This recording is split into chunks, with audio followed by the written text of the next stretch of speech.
That will do, and that's on, they're all on.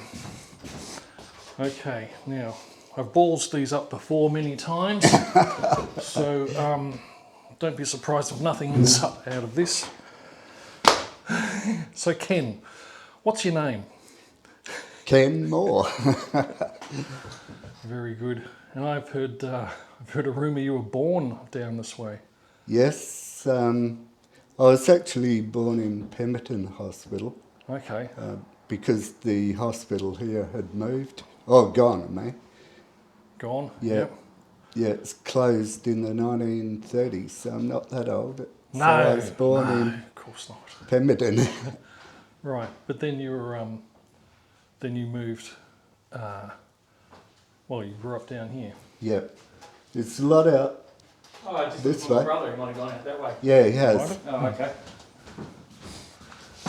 And sorry. So yeah, and if you want to chat to him, it's good. We can see what you do here at the Northcliffe Tourist Bureau. I still have this habit of wanting to call it the Visitors Centre because it used to be the That's correct. Tourist Bureau for a little while. In this building here. But now it's the Pioneer Museum. Yeah, Northcliffe Pioneer Museum. And well, I suppose you're going to be pretty active next year, aren't you? Yes, and we'll be opening Munro House at the end, or it's called Munro Group House. Yep. And that's a picture of it over there when it was on the Bannister Downs farm. Yep. So we brought it in, 3-4 months ago now. Yep. So, yep, we'll soon be furnishing it like it used to be. But it'll be officially open during the centenary. Right. Which is 2024. What month? In whenever Easter is, I think it's April. Right. All right. Yep. Well, that's a bit exciting because it's 100 years old, isn't it? Yeah. The town of Northcliffe. Yep. My grandfather Moore was the first to arrive here. January 1924. I'm talking about in my family. Oh, yeah. And the next was my mother's family. They were Atkinsons. Ah. So that was a big family of 7 or 8. I forgot. And so that was March 1924. So the first year that this was officially a town, both your sides of your mum and your father were here? Yeah, we're here. Yeah. Right. Yep. My grandfather Moore's wife and his youngest son came about a month later, I think. No, wait on, May 1924. And then my father, who was still back in England, came in 1927. Okay. To join the rest of the family. Yeah. And you've been here mostly since you've probably had, like most of us, a hiatus somewhere else. Yeah. I had. Did you go to school here? Yeah, I did. I went to Northcliffe School, and my first year of high school was the first year it became a district high school. So those little tables, the desks in there, were they sort of familiar to you? Yeah, very familiar. And yeah, probably would have had those when I was in second grade. But I had desks with the little lifted lid, yeah, the slight indentation trough for your pencil. I don't think mine had the holes for the inkwells though. We're a little bit after that time. Yeah. As we got older, we had those desks. But yeah, a little lid. Yeah, that's right. Chewing gum stuck underneath them.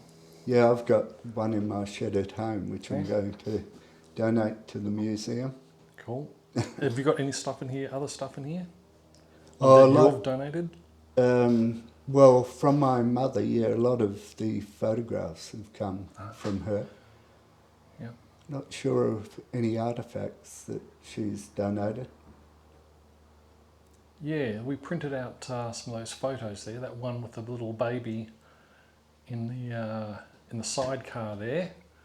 That's pretty cute. I think I printed out those. The CRC over the road. Yeah.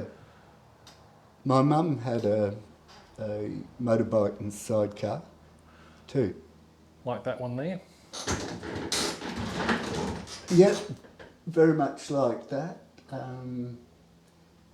Yeah, she became a teacher and taught in one of those one teacher bush schools. Okay. Yeah, Yeah. when she was just 19. Right. Yeah, did a teaching certificate by correspondence. So you've got roots here, that's for sure. Yeah, they're pretty deep roots. Yeah. But you uprooted at one stage and had a look around the world. Yeah. I lived in Canberra for 20 years initially. Yeah. Then came back to Perth and obviously came down here a lot. And then I went to Canberra again for another short period and then on to Hobart, Okay. where I stayed for 6 years before coming back here in 2019. So what brought you back? I just wanted to come home. Yeah. So it was always home, even when you were away. Yeah, Yeah. definitely. Yeah. And I lived in Canada for a couple of years in Vancouver. Yep. That'd be cold. Yeah, although that southwest corner of Canada is the warmest part of Canada, but it still gets cold. Not as much snow as, most of Canada, but it still snows and we've got a grant to place plaques where the original stores were. Oh, okay. Yeah, so that'll be happening fairly soon. Well, I could imagine the new Cliff cafe there, getting a sign like the Hollybutt coffee shop just there, because that's where it was first. Yeah. And that'd be a bit of history for them, something for the people to look at while they're waiting, quarter of an hour for their coffee. Yeah. Yep. It'll have plaques for the Richard stores over there. Thank you. Thank you for coming. So there's no charge to walk through here, is there? Just no, donations. It's just donation. Yeah. And very soon we're going to have a square card reader, EFTPOS, so people can buy books or make a nowadays donation. they don't even have cash on them. Yeah. So you just have we're finding that more and more. Can I tap my phone somewhere? My watch phone? You should be able to when we get it. Yeah, that'll help. I remember being out in the bush in New Zealand decades ago, and there's a little spot mill, and the guy had an EFTPOS machine out there. I was Really? astounded. But while we're on history, digging up the floor, when we changed the floor in our hut where we are, underneath were these newspapers from the 80s. Yeah. And the Post, the Picture, the Daily Mail, and I don't know, 5 or 7 pages in with just a couple of column inches, I read it and it said they were going to try a new electronic point of sale transaction service in Iowa, I think it was, in the United States. And I thought, well, I wish I'd invested in that then. EFTPOS, that sort of took off, didn't it? And it was just this tiny little thing. Yes, if only you could go back in time and put some investments in certain places. Everyone's got that story, mate. Houses we didn't buy, or even farms. So do you live on the Moore farm? Yeah. And where's that? 15 kilometres along Barara Road. Okay, yep. Yep. Yeah. So Mrs. May Moore? Yep. She was my mother. Yep. So she came here as a 14-year-old with a family and died here. So 79 years later. Crikey. Yeah. That didn't have a big feijoa tree out the front, did it? Yeah, still there. It's still there. No. Yeah, that was planted just after World War II, so that makes it 70 years old, doesn't it? Crikey, I'd like to get some feijoas from that. Yeah, you can. Take a couple photos of it. I had no idea they lived that long. Yeah, this one has. I went out there with Jerry Rickman one decade, a few decades ago, doing the postal run. Yeah. And he said that's where May Moore lives. So you're here for a few days a week, or 1 day a week? I come in on Thursday and Saturday. Right. So we're open from 10 to 3. Yep. Do you get, are most of them like that, or do you get people sitting and chatting for a while? Oh, a lot of people sit and chat, yeah. Especially the ones who've had families here before. Yep. And especially the grandkids of the group settlers. So we've got a lot of records here which people like to go through. Yep. Are they on paper or microfiche or? All our photos All the photos, yes. are digitised. Yep. I digitised a lot of them. Yeah, you probably would have done. Lots and lots of them. It's an amazing record, you know. And those 2 red folders over there really show the photo and who's in it. Yep. And there are not many blank spots. I can imagine. No, there were thousands. Yeah, photos are good. It's a good record. Yeah. Good and start, anyway. Yeah. All our artefacts are also recorded on a system called Mosaic. Mosaic, yes. Yeah. I think Bev Teal was setting up a bit of that. Yeah. And I'm going to have training on Mosaic Good. pretty soon. I don't think it's that hard. It's just No. a database. And, Yeah. Good. No, photos are good. What's so good about living in Northcliffe? Yeah, well, I think the physical beauty of the place, the Carry Forests, and it now with wildflowers, which are just stunning. Yeah. And the perfume from wildflowers, particularly in the cool of the evening, is just unbelievable. Yeah. So, and it's a small town, a lot of community organisations, people generally get along. But that's why I like it at this stage of my life. When I was growing up, most kids wanted to get out of here as quickly as possible, including myself, because, you know, we'd probably had enough of farm work by that stage. Yes. And wanted more of the bright lights. But as you get older, obviously that's not as important. No. And of course we've got, you know, with computers and the internet, got amazing connection Best with of the both rest of worlds the world. now. Yeah. But I can see why even now young people probably wouldn't be too keen on living here. You know, to stay here, I mean.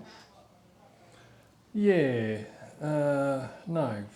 The high school only goes up to year 10. Yeah. So that's one restriction. Then they've got to go to the closest is Manjimup. Yeah. Which you could still commute, but it's, you know, it's an extra couple of hours onto your day. Yeah, I boarded in Manjimup for 4th and 5th year. Yep. Right. Year 11 and 12, isn't it, now? Yeah. Yeah. Yep. Yes. So I was living in the town of Manjimup, and that was the first time I'd lived in a town. Somewhere else. Yeah. Yeah.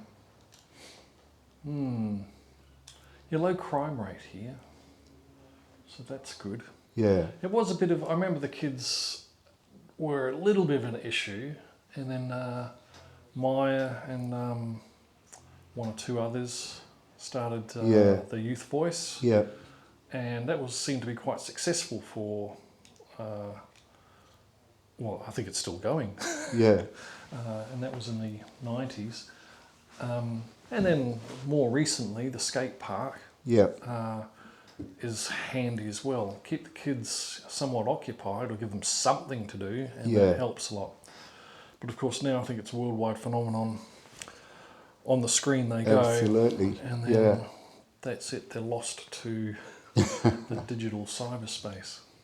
Apart from kids living on farms who've got to go out and Wow. Or do some work. Dave and Kat Mack's kids down there, these two boys, they just run around, keen fishermen, they get out in their kayaks and they go to Sandy Island and they cycle everywhere and they sell the garlic and they'll converse with adults, and they had not too much electronic communication until just recently. So all that time they've grown up, playing outside like we all used to. Yeah.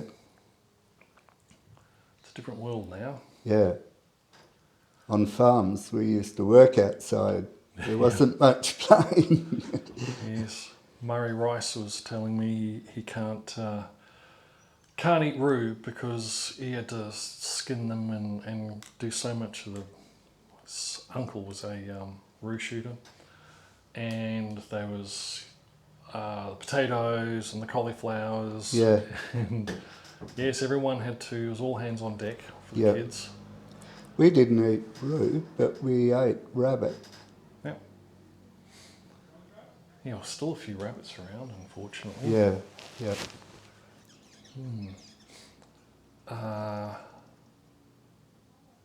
Yeah, I think that's going to be a little bit lost for these next few generations. The helping out on the farm. Yeah. Or even following in the parents' footsteps. Yeah. I don't know what it's going to be. My mum was an influencer. Now I want to be an influencer. I don't know. I can't think of a less worthwhile job than being a influencer. But some of them make a packet. Which goes to show the taste. Yeah. So, I think Oscar Wilde said, never underestimate the taste of the American public. Yeah. I see the ambulance just went by, and like the fire brigades, town brigade and the bushfire brigade, they're all volunteers, but I heard a rumour just recently that they will be no more running from here.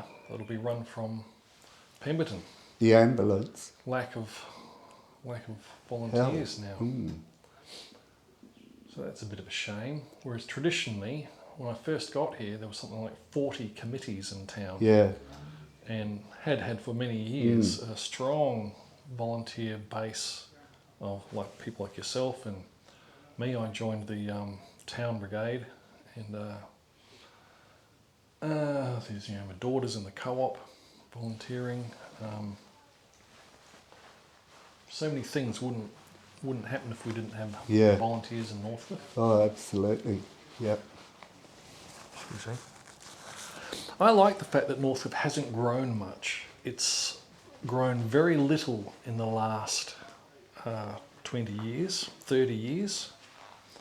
In fact, in 40 years, you'd say it's almost gone backwards. We've got some new subdivisions, so the different new houses have been built. But funnily enough, the population hasn't grown that much, so I don't know how that worked. Yeah.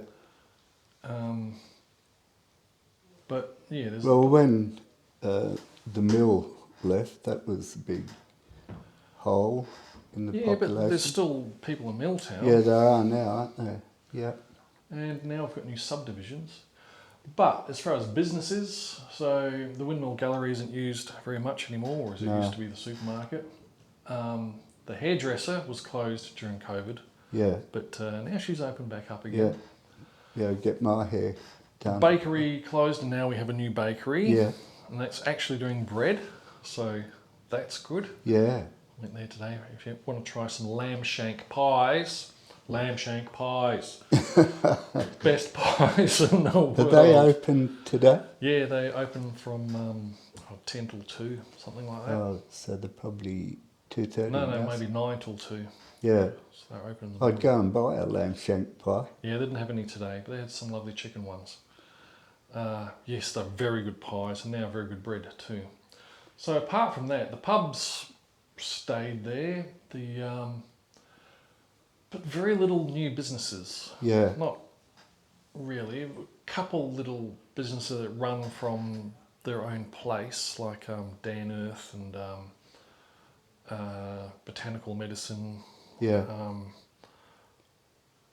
But it's basically stayed the same, Yeah. I think, for a long time. It hasn't come forward in leaps and bounds, but it hasn't gone backwards either. It's just held in there. And I like that to a certain extent. And I know some people would rather see a whole lot of growth and prosperity. No, I don't think I'd like to see a whole lot of growth in Northcliffe. Not the sort of growth that's going to happen around River. or Greenbushes now. Yeah. Apparently they're going to build a big mining camp. Oh, yes, 400 or 600 new dongers. And, yep. So that'll certainly transform that town. Yeah, we'll never get as famous as Margaret River for wine. But a lot of people that come through the museum said they want to get out of Margaret River. Tourists, that is. Rather than stay in Margaret River, they'd prefer to come here and, stay in a bush camp, like down the road. Yeah, what's it called now? Northcliffe Bush Camp. Okay, yep. Yes. Well, you don't go to Phuket to go to Thailand anymore. You don't go to Kuta to go to Bali. No.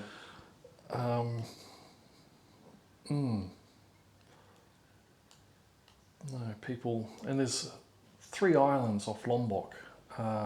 Gili T, Gili Air and Gili Mino. And they're sort of like the party island, the in-between island, and then the quiet island. Oh, right. You can sort of choose where you want to go. Maybe we should, with Sandy Island and Flat Top Island. Yeah. Sandy could be the party island, I guess. And Flat Top, the quiet island. Not much there. No. Do you have a hobby? No. No hobbies. No. Volunteering. We'll call that your hobby. Yeah. I guess the museum is my hobby. Yeah. When did you start here? Sorry? When did you start here? How long have you been? Oh, 2 years. Over 2 years now. Mm-hmm. Then I became the president. Are you the president? Ah, Yeah. okay. Like my mother, who was the founder in 1975. So we've been here a while, haven't we? All right, Ken. Show me the best bits of the museum. The What's best your bits? favourite bits? My favourite bits are down this way, Damon.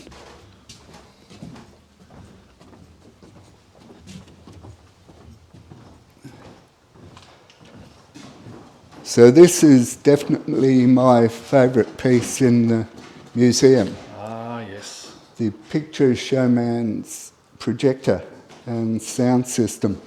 Yeah. And what can you tell us about it? Well, this man up here, Alan Jones, used to be the picture showman, so he'd travel around and show films in town halls. So he used to come here, and the most frequent, I think, from my memory, is every 2 weeks. And did you see any of these movies, like The Man from the Manchia? Yeah, I saw that. It's a list of venues. Oh no, the stars, the movie stars. But yeah, no, I saw a lot of, the old classic movies, and and including all the Elvis Presley movies. Okay, yep, there's a few of them. Yeah, yeah. And of course, when you look at them now, they're pretty corny, but as kids and teenagers, we really thought something. So that's definitely one of my favourite things in here. I wonder what it would take to get it working. I like this, the Northcliffe Girl Guides and Scouts, because my mum was a Girl Guide leader. Oh yes, they were Alison Daubney. Was she? Yeah. Yeah. Yes, she was. So, and I like this old stuff too. You know, these strange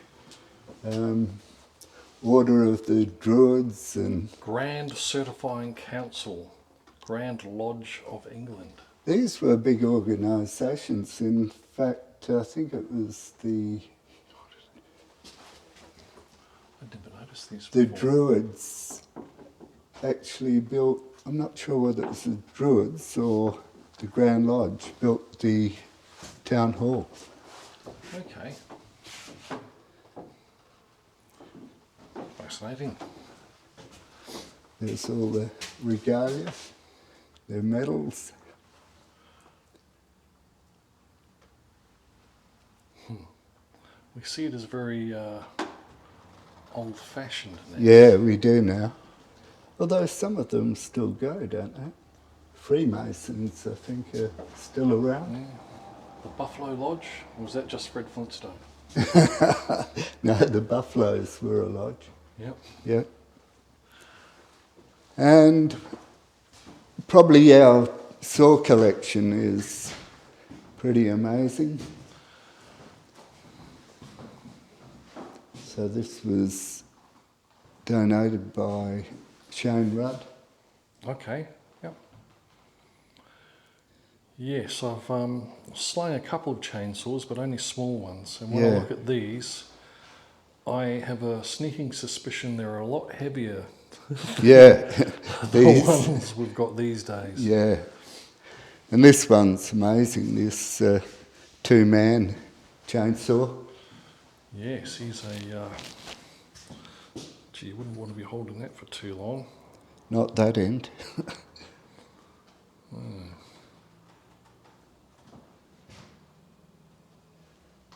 It's a decent bar on that one too. Yeah, yep. Old McCulloch. And this one, highly dangerous. You know, you get kickbacks and the operator being here and that saw kicking back.